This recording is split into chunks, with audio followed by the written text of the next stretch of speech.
네, 오늘 본문 말씀 느헤미야 1장 1절에서 3절, 우리가 말씀을 경외하는 마음과 태도로 자리에서 일어나셔서 함께 말씀 읽도록 하겠습니다.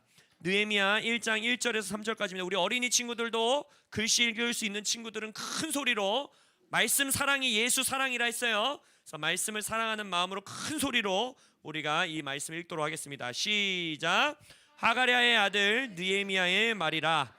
아닥사스다 왕 제20년 기슬르월에 내가 수산궁에 있는데 내 형제들 가운데 하나인 하나니가 두어 사람과 함께 유다에서 내게 이르렀기로 내가 그 사로잡힘을 면하고 남아있는 유다와 예루살렘 사람들의 형편을 물은즉 그들이 내게 이르되 사로잡힘을 면하고 남아있는 자들이 그 지방 거기에서 큰 환난을 당하고 능욕을 받으며 예루살렘 성은 허물어지고 성문들은 불탔다 하는지라. 주님, 이 포로귀한 시대 가운데에 느헤미야와 에스라를 통하여 성벽과 성문을 회복하신 하나님, 우리의 인생 가운데 지금 성전을 회복하고 하나님의 임재와 영광을 우리 삶에 담아내는 예배의 회복을 위하여 한 주 한 주 우리가 기도하며 말씀 듣는 시간을 갖는 이때에 우리의 삶에 성벽들이 보수되며 성문들이 다시 달리는 역사 있게 하여 주옵소서. 이 느헤미야의 인생과 에스라의 사역을 통해 우리에게 말씀하시는 하나님의 음성에 귀 기울이오니 주님 우리에게 말씀하여 주시옵소서. 그렇게 하실 주님께 감사드리며 예수님의 이름으로 기도합니다. 아멘. 자리에 앉으셔도 좋습니다. 오늘 이 느헤미야 1장 1절에서 3절의 본문 말씀을 가지고 여러분들과 나눌 성전의 회복 9번째 시리즈의 말씀의 제목은 성벽과 성문을 세우라. 성벽과 성문을 세우라 라는 말씀으로 여러분들과 나누도록 하겠습니다. 자, 다시 한번 예수를 사랑하는 우리 성도님들인지 검사해 보겠습니다. 느헤미야 1장 2장 읽고 묵상했다. 와, 주원이도 할렐루야. 우리 다 들었어. 할렐루야. 박수. 이 말씀을 사랑하는 여러분들 되실 예수 이름 축복합니다. 그러면 이제 말씀을 연구하고 공부하고 있는지 한번 복습해 보도록 하겠습니다. 자, 1차 귀환, 우리 포로의 1차 귀환을 이끌었던 리더 두 사람은 누구다? 스룹바벨, 그리고 누구? 여호수아. 예호수아. 맞아요. 그래서 스룹바벨은 정치적인 리더였고 여호수아는 누구였다? 대제사장이었다. 요거 모세 여호수아로 생각하면 안 된다 그랬어요. 그러면은 1차 귀환은 누구 왕 때 이루어졌습니까? 누구 왕 때 1차 귀환했어요? 다리오 아니지. 1차 귀환을 고레스, 그렇죠. 놀라운 예언의 성취 고레스 왕 때 자 니네 돌아가 해가고서는 스룹바벨이랑 여호수아가 사람들을 데리고 1차 귀환을 해요. 그래서 성전을 막 지어가는데 말씀 안 듣고 하나님 이 말을 신뢰하지 못하고 가나안과 자기 삶을 먼저 돌보느라고 몇 년 동안 성전 공사가 멈춰요? 16년. 와, 주환이 할렐루야. 16년 동안 멈춰요. 그리고 16년 동안 멈췄을 때 말씀을 통해서 권면하고 경고하고 혼내고 칭찬하고 해서 성전 공사를 다시 시작하게 한 선지자 2명. 학개, 그리고 스가랴. 그렇죠. 학개와 스가랴의 예언 사역을 통해서 다시 성전 공사가 재건돼서 마무리가 됐어요. 마무리 됐을 때 왕 이름 어떤 왕 때 마무리돼요? 다리오 왕 때 마무리가 돼요. 자, 그리고 나서 에스라 1장에서 6장까지는 에스라가 있었다 없었다? 예루살렘에 없었다. 그럼 에스라가 이제 7장에 2차 포로 귀환을 이끌고 오죠. 그럼 에스라가 2차 포로 귀환을 이끌고 올 때 왕 이름 롱기마누스였죠. 근데 성경에서 누구예요? 아닥사스다. 근데 요 아닥사스다 왕 전에 성경에 어떤 왕이 또 하나 있었죠. 에스라엔 안 나오는데 왕 하나가 더 있었어. 그 왕이 누구예요? 아하수에로. 아하수에로 왕은 어느 영화에 나오는 왕이다? 300이 코 뜨고 귀 뚫으네. 걔가 아하수에로 왕이에요. 에스더가 얼마나 불쌍해요. 그런 사람의 왕비가 됐으니까. 근데 아하수에로 왕, 내가 말해버렸네. 무슨 사건이 있었다? 에스더와 모르드게 사건이 있었다. 불임절 사건이 있었다. 근데 이거는 에스라 말씀에 껴있지 않고 에스더서로 따로 있다. 그래서 에스더의 사건은 에스라 6장과 7장 사이에 일어난 일이다. 그죠? 그러면 이제 오늘부터 이제 느헤미야 말씀을 봅니다. 느헤미야는 3차 포로 귀환을 이끌었던 리더였어요. 그럼 3차 포로 귀환을 이끌 때의 왕은 누구다? 여전히 아닥사스다 왕이에요. 아직 아닥사스다 왕이 죽지 않았어. 여전히 아닥사스다 왕이에요. 그래서 1차 포로 귀환 이후에 에스라가 2차 포로 귀환을 이끈 건 한 80년이 지난 후고, 그 중간에 이제 불임절 사건도 있고, 그 다음에 2차 포로 귀환과 3차 포로 귀환은 짧아요. 한 13년밖에 없어요. 그러니까 2차 포로 귀환 이후에 3차 포로 귀환을 할 때는 13년이 흐릅니다. 13년이 흐르는 걸 어떻게 아냐? 말씀을 보면 알아요. 에스라 7장 7절에 보면 아닥사스다 왕 제7년에 몇 사람이 예루살렘으로 올라갈 때 이 에스라가 올라왔으니, 그러니까 아닥사스다 왕이 왕으로 등극한 지 7년째 될 때 에스라가 백성들을 이끌고 2차 포로 귀환을 했어요. 근데 이제 느헤미야 말씀을 보면 느헤미야 1장 1절 오늘 본문에 뭐라고 합니까? 하가랴의 아들 느헤미야의 말이라 아닥사스다 왕 몇 년? 제20년에. 그러니까 아닥사스다 왕이 된 지 20년째 될 때 느헤미야가 이제 3차 포로 귀환을 이끄는 거예요. 그럼 몇 년이 지난 거예요? 7년에서 20년이니까 한 13년에서 한 14년 정도 시간이 흐른 이후에 이제 3차 포로 귀환이 이루어지는 겁니다. 다음 주에 복습을 할 때에는 주한이만큼 능숙하게 말씀에 익숙한 분들이 되시길 예수 이름으로 축복합니다. 그래서 느헤미야를 여러분들이 1장에서 13장까지 있는 말씀인데, 오늘은 이제 느헤미야의 큰 그림을 볼 건데, 1장부터 7장까지는 느헤미야가 백성들을 데리고 성벽과 성문을 어떻게 재건했는지 성전 공사 이야기가 나와요. 1장부터 7장까지. 그다음에 8장부터 13장은 여전히 느헤미야에 있는 말씀인데 주인공이 바뀌어요. 에스라로 바뀌어요. 그러면서 에스라가 어떤 일을 하냐면, 에스라가 주도하여서 백성들의 언약을 갱신, 하나님과의 언약을 갱신하고 영적 부흥을 이끄는 부흥의 이야기들이 나옵니다. 그래서 느헤미야는 에스라랑 동역했던 인물이다라는 걸 아셔야 돼요. 그러니까 에스라는 2차 포로 귀환 때 왔고 느헤미야는 3차 포로 귀환 때 와서 이제 시간이 13년밖에 지나지 않았으니까 에스라가 이제 선배였죠. 에스라와 느헤미야가 이제 이 성전과 성벽의 회복을 위해 함께 동역했다라는 거를 여러분들이 알면 되겠습니다. 그래서 느헤미야는 이제 나중에 우리가 이 말씀 뒤에 다 보면 어마어마한 원수들의 계략과 공격들이 있었어요. 엄청 괴롭히고 막 느헤미야 암살 사건도 있고 막 백성들을 꼬셔가지고 막 내부에서도 막 분탕질을 하고 별의별 일이 다 있는데, 그러한 공격을 막아내면서 1차 포로 귀환 때는 16년 동안 이 공사가 멈췄지만 그런 거 없이 느헤미야는 52일 만에 예루살렘의 성벽과 성문을 재건하는, 새롭게 세우는 놀라운 역사를 이루어내는, 느헤미야는 정말 놀라운 인물입니다. 제가 정말 좋아하는 성경 인물 중에 하나인데, 여러분들이 그러한 또 은혜를 이 느헤미야를 배우는 시간을 통해 여러분들이 누리시길 바랍니다. 자, 우리가 아까 1차 포로 귀환, 이 모든 성전, 성벽, 성문의 회복의 첫 시작, 이 스룹바벨과 여호수아를 통해 시작된 그때에 고레스 왕이 이스라엘 백성들에게 너희들은 가서 여호와의 성전을 건축하라라고 말해요. 근데 여기서 여호와의 성전이라는 이 단어의 이 원어를 보면 바이트라는 히브리어를 씁니다. 바이트. 이 바이트는 뭐냐? 집이라는 뜻이에요. 집. 그래서 영어 성경을 보면 여호와의 템플을, 그러니까 성전, 템플을 재건하라 이렇게 되어 있지 않고, 영어 성경에 보면 The house of the Lord, 주님의 집을 건축하라라고 말해요. 그래서 이 여호와의 집, 여호와의 임재하시는 처소는 세 가지로 나타나는 거예요. 에스라를 통해서 우리가 볼 수 있다시피 성전의 회복.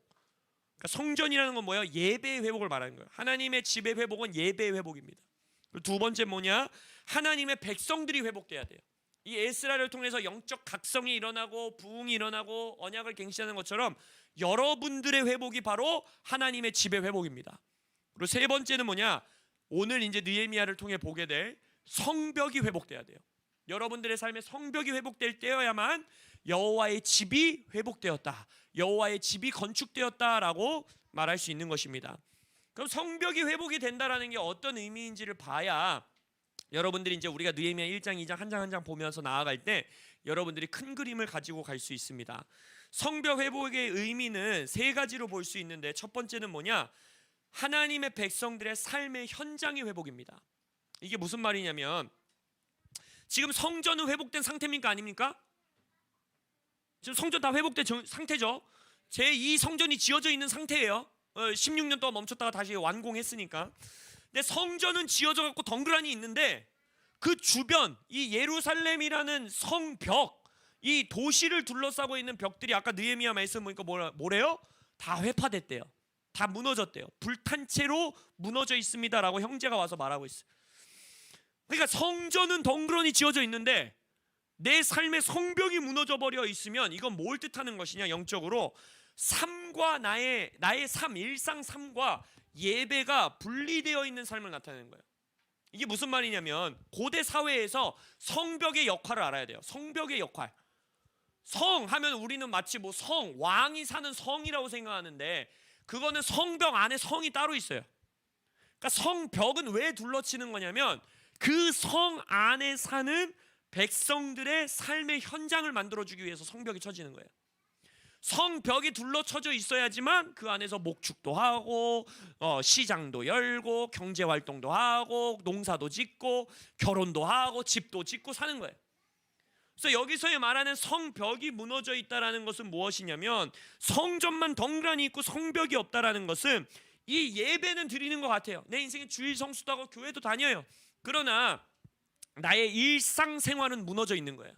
나의 일상생활, 나의 일터, 나의 결혼생활, 나의 가정, 나의 재정생활, 나의 관계, 이 모든 삶 가운데에 이 성전에서 드려지고 있는 예배를 통한 하나님의 임재가 스며들지 못하는 거예요.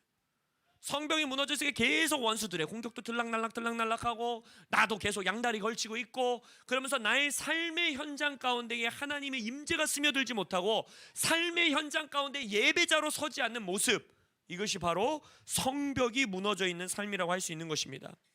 종교적인 예배는 있으나 나의 삶에서 예배자로 서지 못하고 일요일의 삶과 나의 주일의 삶과 월화수목금토의 삶이 전혀 연결되어 있지 않는 그러한 삶, 바로 이것이 성벽이 무너져 있는 삶이죠. 그리고 이때 당시 느헤미야가 갔을 때 당시 이스라엘의 백성들의 삶이 그랬어요.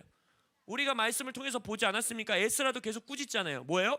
성전을 다 지어놨더니 어떤 짓을 해요? 이방인들과 통혼하고 그래서 우상 숭배하고 하나님의 말씀과 예배를 앞장서야 되는 레위인들이 게을러 가지고 예배를 드리지 않고 그러한 삶의 모습을 보면서 성벽을 굳건히 세운다는 것의 의미는 무엇이냐?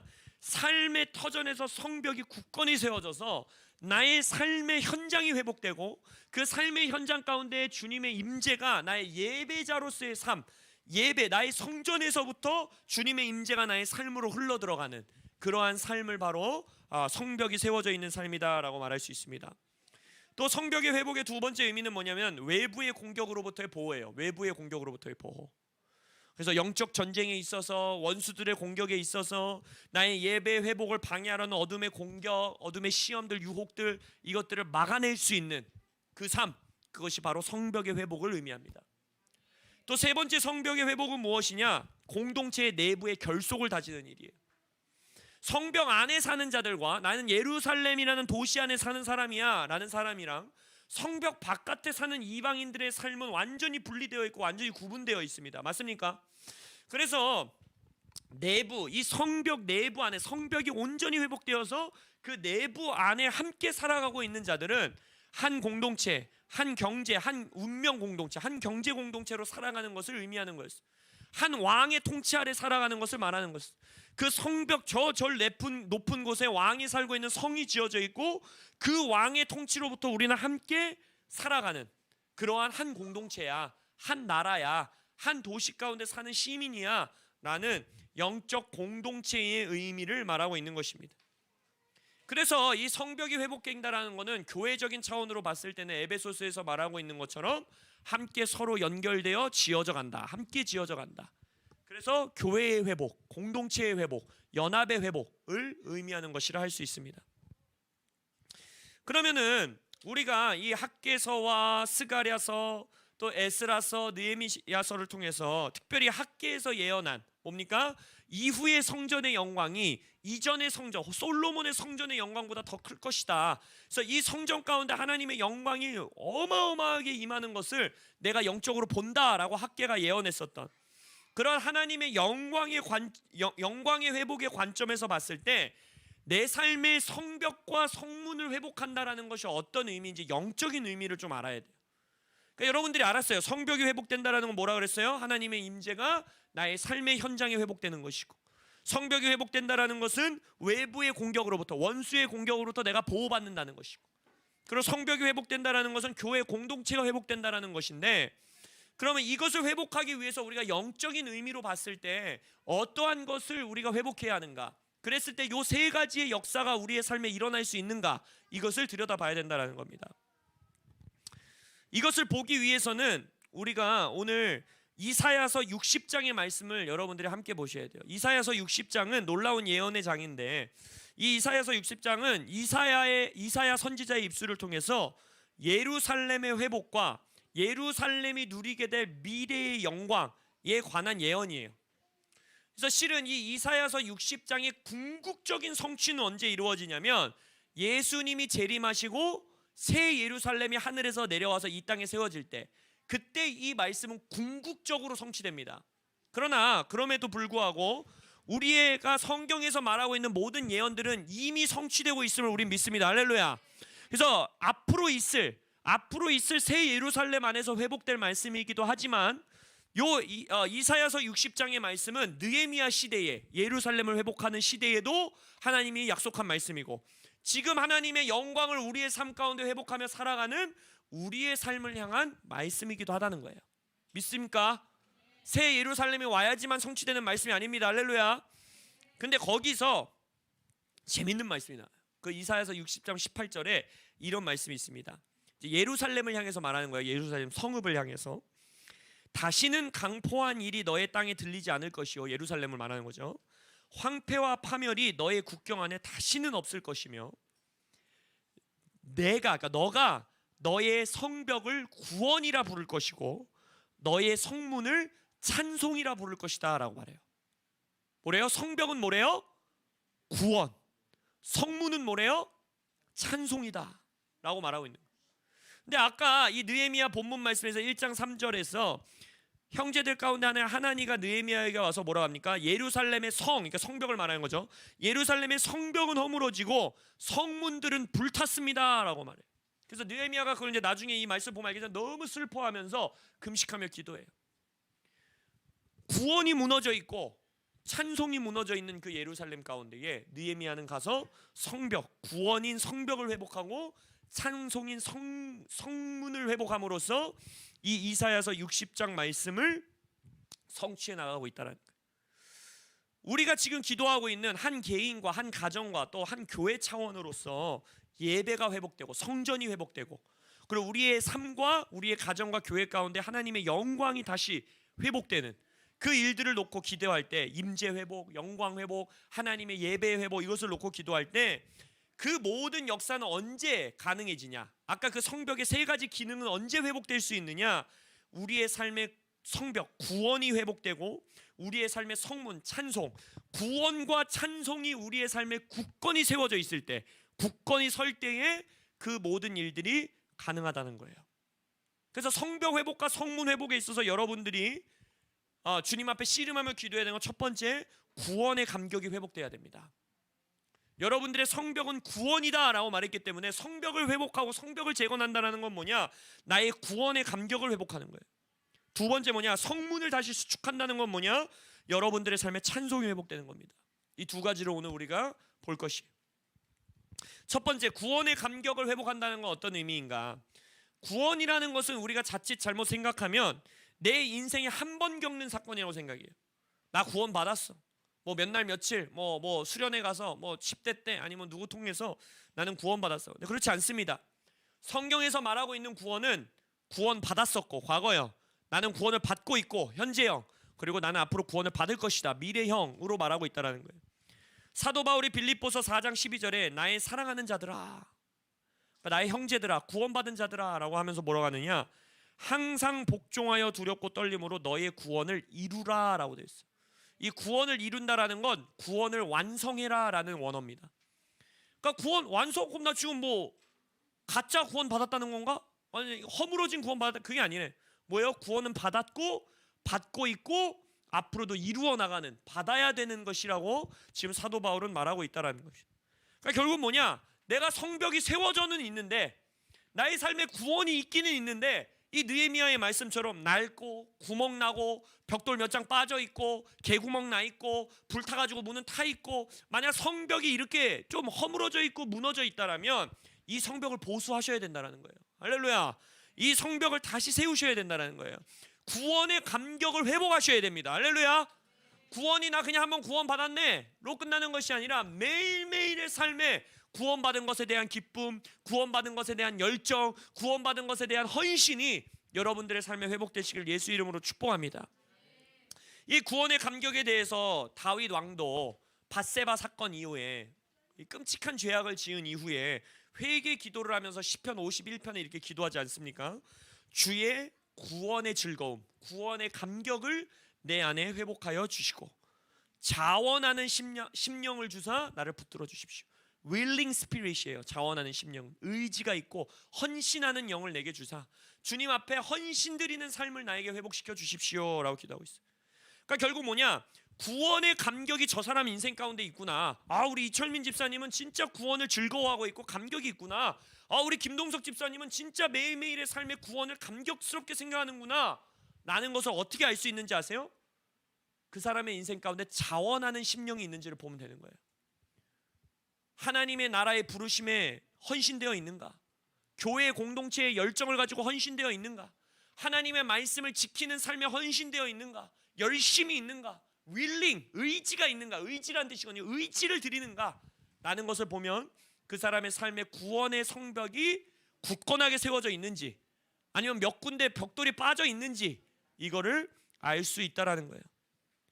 여러분들이 하나님 나라의 일, 교회, 여러분의 비전과 부르심, 또 잃어버린 영혼들을 향하여 열정, 자원하는 심령, 헌신, 의지, 열심히 있으시길 예수 이름으로 축복합니다. 그러니까 다윗은 밧세바 사건 이후에 이 회개의 고백을 드리고 있잖아요. 밧세바 사건, 끔찍한 사건이었죠. 남의 여자를 데려다가 강간하는 것도 모자라서 임신까지 시켜놓고 또 어떻게 해요? 그 남편을 계략을 짜가지고 살해해버리는 한 나라의 왕이 충신이었어요. 밧세바의 남편은 우리아는 아주 충신이었어요. 그러니까 나라를 너무 사랑해서 내가 어떻게 왕의 식탁에서 먹은 다음에 나만 홀로 쉴 수 있냐 해서 집도 안 가잖아요. 전쟁터에서 불렀는데 엄청난 충신이었는데 그거를 계략으로 해서 죽여버립니다. 근데 이때가 이러한 일, 그러니까 다윗이 지금 구원의 감격을 잃어버린 거죠. 자원하는 심령을 잃어버린 거예요. 그래서 회복해달라고 기도하잖아요. 언제 그걸 잃어버렸는지 봐야 돼요. 언제 잃어버렸습니까? 전쟁에 나가야 되는 때에 전쟁에 나가지 않았을 때. 거기에 뭐라고 나와 있어요? 왕들이 출정하는 때에, 전쟁하는 때에 다윗이 전쟁에 나가지 아니하고 성문 옥상에 서서 바라보더니 라고 말하잖아요. 내가 싸워야 되고 치열하게 하나님 앞에 예배의 회복을 위해서 씨름해야 되고 교회에 헌신해야 되고 하나님 나라에 헌신해야 되고 잃어버린 영혼들에게 나의 이 심령을 드려야 되는 때에 편안함을 유지하기 원할 때, 이스라엘 백성들과 똑같죠. 치열하게 성전 회복을 해야 돼요. 외부의 공격은 계속 있어요. 경제적으로 힘들어요. 이 황폐한 땅에 왔어요. 치열하게 그 일을 해나가야 되는데 힘든 거예요. 그러니까 어떻게 해요? 내 집 먼저 짓고 내 먹고 사는 문제 먼저 해결하고, 그렇게 하다가 16년 동안 성전 회복을 멈춰버린 거잖아요. 너희들은 판벽한 집에 살면서 내 집은 불탄 채로 놔두는 게 옳으냐? 라고 하나님이 물어봤던 것처럼 여러분들의 삶에 영적인 치열함이 있으시길 예수 이름으로 축복합니다. 여러분들의 삶 가운데 교회와 하나님의 나라와 영혼들을 향한 자원하는 심령이 불타오르시길 예수 이름으로 축복합니다. 전쟁의 자리를 피하지 않으시는 여러분들 되시길 예수 이름으로 축복합니다. 그리할 때에 구원의 감격은 회복될 것이고 구원의 감격은 계속해서 불타오를 것이고 여러분들의 자원하는 심령은 무너지지 않은 채 굳건한 성벽으로 여러분들의 삶의 구원의 성벽이 굳건하여질 것을 예수의 이름으로 선포합니다. 여러분들의 삶의 현장, 아까 말했죠. 성벽은 뭐라? 나의 삶의 현장을 말하는 거다. 여러분들의 일터에서, 여러분의 가정에서, 학교에서 그 자원하는 심령으로 구원의 감격으로 기도하고 예배하고 그곳에 영적 씨름하는 여러분들 되실 예수 이름으로 축복합니다. 두 번째, 느헤미야는 성벽을 회복했을 뿐만 아니라 성문을 다시 달았습니다. 불탄 성문을 다시 만들어서 달았어요. 이 성문은 뭐다? 바로 찬송의 회복이다. 아까 너가 너의 성벽은 구원이라 부를 것이요 너의 성문은 찬송이라 부를 것이다 했죠. 그러니까 하나님의 성문은 찬송이라는 거예요. 찬송이 뭐냐? 근데 이 느헤미야 말씀에서 이 성문이 되게 중요해요. 여러분이 나중에 느헤미야 6장을 읽어보면 성벽이 다 회복됐는데 아직 성문에 문짝이 달리지 않았다라는 말이 나와요. 문짝이 달리지 않았다. 그래서 성문 틀이랑 이 성문을 다 회복은 했는데 틀도 다 회복이 됐는데 아직 문짝을 안 단 거야. 근데 이 성문에 문짝이 달리지 않으면 어떤 일이 있냐면, 그 느헤미야 6장에 나중에 보면 공부할 건데, 원수가 여전히 공격할 틈을 줘요. 성벽이 여전히, 성벽은 있어요. 문틀도 다 달렸어요. 근데 문이 안 달려 있는 거예요. 문 닫히는 문이 안 달려 있다 보니까 어떻게 해요? 여전히 원수가 들락날락하면서 공격을 할 수 있는 거예요. 그래서 실제적으로 느헤미야 6장에서 이 원수들의 공격이 끊이질 않아요. 성문이 안 달려 있다 보니까. 그래서 구원받은 성벽, 구원받은 자의 삶이 무너지지 않고 회파되지 않고, 또 나중에 원수들이 장난질해서 돌이 하나 빠지지 않고 불타지 않을 수 있는 것은 이 문이 달려야 돼요. 문. 이 문이 뭐다? 찬송의 삶이 있어야 되는 겁니다. 할렐루야. 찬송의 삶이 굳건히 서시길, 문짝을 아주 그냥 굳건하게 세워서 닫아 걸으시길 예수의 이름으로 축복합니다. 찬송이 뭐냐는 거야. 찬송. 노래 부르면 되는 건가? 베델 찬양 맨날 틀어놓으면 되는 건가? 우리 교회 라이브 찬양 틀어놓고 운전하면 되는 건가? 찬송이 뭔가? 찬송. 찬송이라는 것은 찬양하다, praise라는 의미는 뭐냐면요, 성경 가운데 예배라는 단어, 여러분들 애완견들 좋아하시는 분들 있을 건데, 예배라는 단어를 이 히브리 원어로 보면요, 어떤 뜻이냐면, 애완견이 개가 주인의 손을 핥다라는 뜻이에요. 그러니까 이게 무슨 말이냐면, 완전한 충성. 당신이 나의 주인입니다. 나는, 애완견이 말하는 거예요. 나는 당신을 신뢰합니다. 당신이 나를 먹여주는 자입니다. 나는 당신을 섬기는 자입니다. 나는 당신을 애완견으로서 지키는 자입니다. 당신이 나의 주인입니다 라는 것을 나타내는 게 예배예요. 그게 찬송입니다. 찬송이라는 것은 하나님을 나의 삶의 하나님으로 인정하는 거예요. 하나님을 그냥 단순히 내게 뭐 복주는 도깨비방망이 같은 그러한 분이 아니라, 하나님은 내 삶의 왕이십니다. 하나님은 내 삶의 주인이십니다. 하나님은 내 삶의 창조주이시고 하나님이십니다. 창조주이십니다 라고 고백하는 것, 하나님의 왕되심을 인정하는 것, 이것이 바로 찬송의 삶의 회복이에요. 그 하나님을 왕으로서 인정한다는 게 무슨 말이냐? 어린이 친구들 조금만 조용히 해주세요. 우리 부모님들 설교 듣고 있으니까. 성문은 이 고대 사회에서 뭐였냐면, 이 어떤 도시에 성문이 있으면 그 성문에 실제적으로 장로들 공간이 따로 있어요. 방을 하나 만들어요. 방인 경우도 있고, 이제 뭐 외부로 노출된 경우도 있고. 그럼 이 장로들은 여기 모여서 뭐 하냐? 우리 임진한 장로님이 거기 성문에 올라가서 뭐 할까요?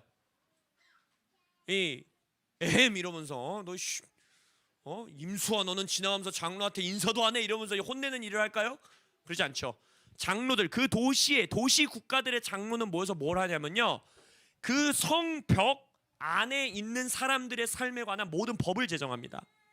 그리고 재판을 합니다. 만약 성벽 안에 살고 있는 이 시민들이 와서 나 이런 억울한 일을 겪었습니다, 어떻게 해야 됩니까? 그럼 그걸 법대로 처리해 주는 사람이 누구냐? 장로들이. 그걸 어디서 해요? 근데 성문 위에서 해요. 그래서 여러분들 말씀 기억하면 모르겠는데, 룻과 보아스의 말씀에서도 보아스가 성문으로 갑니다. 성문에 가서 장로들에게 뭐라 그래요? 내가 룻의 이 유업을 회복하고 싶습니다. 그래서 법적인 처리를 거기서 해요. 그러니까 이 성문이라는 의미는 뭐냐면, 바로 거기서 그 도시를 향한 법이 제정되고 재판이 일어나고 심판이 일어나고 이 권세가 있는 자리를 말하는 거예요. 그래서 여러분들의 삶의 찬송, 왕으로서 내가 하나님을 인정합니다, 하나님이 내 삶의 주인이십니다, 하나님이 내 삶의 심판자이십니다 라는 것을 인정하고 성문을 단다라는 것은 무엇이냐면, 그게 어떤 의미냐면, 내 삶의 법을 결정하시는 분이 하나님이라는 걸 인정하는 거예요. 내 삶의 모든 삶의 태도와 결정은 내 뜻대로, 내 감정대로, 내 상황과 조건 때문에 하는 게 아니라 당신이 주신 이 법전에 따라 내가 살겠습니다라는 걸 고백하는 거예요. 그래서 아이들의 삶의 찬송을 회복해 주시고 싶으면 반드시 말씀을 가르치셔야 돼요. 이 말씀이 나의 삶을 결정짓는 거고, 내가 하기 싫어도 이 말씀이 하라면 하는 거고, 하고 싶어도 이 말씀이 하지 말라면 안 하는 거다 라는 인생을 사는 것이 바로 성문이 굳게 서 있는, 찬송이 회복된 인생이라는 거예요. 그래서 시편 22편에 뭐라 그래요? 이스라엘의 찬송 중에 계시는 주여. 이게 참 한글 번역은 참 좋지 않아요. 계시는 주여 하니까 그냥 하나님이 와서 이렇게 띠르릉 있는 것 같아요, 우리의 찬송 가운데. 그렇지 않아요. 원어는 뭐냐면, 이스라엘의 하나님의 백성들의 찬송 가운데 enthroned, 보좌를 두시는 주여라고 말해요. 이 보좌는 뭐예요? 심판자로 서신다는 거예요. 왕으로서 서신다는 거예요.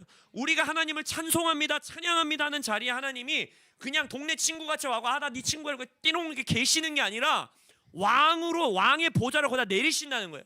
이제 내가 너의 삶을 다스려 줄게. 이제 내가 너의 삶의 법을 제정해 줄게. 내가 이제 너의 삶을 어떻게 살아야 되는지 알려줄게. 내가 너의 주인 되어 줄게 라고 하나님이 그때 임재하신다는 거예요.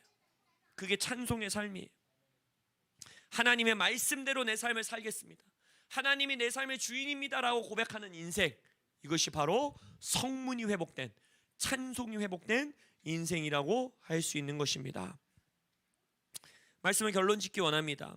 우리가 에스라서, 느헤미야서, 학개서, 스가랴서, 말라기서 이 포로귀한 시대의 말씀을 다 읽어보면요, 백성들은요 물리적으로는 성전 건물도 짓고 물리적으로는 성벽도 다 재건해가지고 살고 있지만 성경 곳곳에서 조금만 틈을 주면, 느헤미야가 잠깐만 수상궁에 또 가면, 잠깐만 에스라가 이게 한눈을 팔면 어떻게 돼요? 다 말씀이 무너져요. 구원의 감격이 한순간에 무너져 버려요. 성문이 한순간에 불타버려요. 이방인들과 통혼하고 우상 숭배하고, 레위인들은 다 가가지고 자기 밭일하고, 레위인은 일을 하면 안 되잖아요. 원래 레위인은 하나님의 말씀을 가르치고 예배하는 것으로 삶을 살아야 되는데, 백성들이 레위인을 돌보지 않으니까 먹고 살기 힘드니까 레위인도 예배의 자리를 떠나고, 레위인이 예배의 자리를 떠나니까 백성들의 말씀의 삶을 떠나, 완전 악순환이에요. 악순환. 이러한 삶이 펼쳐지는 것을 봤을 때, 그러한 삶을 보면 물리적인 건물은 지어져 있는 것 같으나, 물리적인 벽은 지어져 있는 것 같으나, 학개서에서 말하고 있는 그 예언의 성취는 그 시절에 일어나지 않았지요. 이건 지금 우리 시대를 향한 말씀이에요. 여러분들이 예수님의 재림 전까지 이 마지막 때에 여러분의 가정과 여러분의 삶의 그 학개서의 말씀의 성취를 보시길 예수 이름으로 축복합니다. 솔로몬 시대의 영광보다 더 놀라운 영광이 여러분들의 가정에 회복되기를 축복합니다. 그것을 위하여서 여러분들의 삶의 구원의 감격을 회복하시고, 자원하는 심령을 회복하시고, 그래서 이 성벽 안에 있는 나의 삶의 현장 가운데 주의 임재를 회복하시고, 그리고 더 나아가 성문, 찬송, 하나님의 말씀대로 사는 삶, 하나님의 주권을 인정하며 사는 삶, 성문을 굳건히 세워서 여러분들의 삶에 그러한 인생이 회복되시기를 예수님의 이름으로 축복합니다. 아멘. 기도하겠습니다.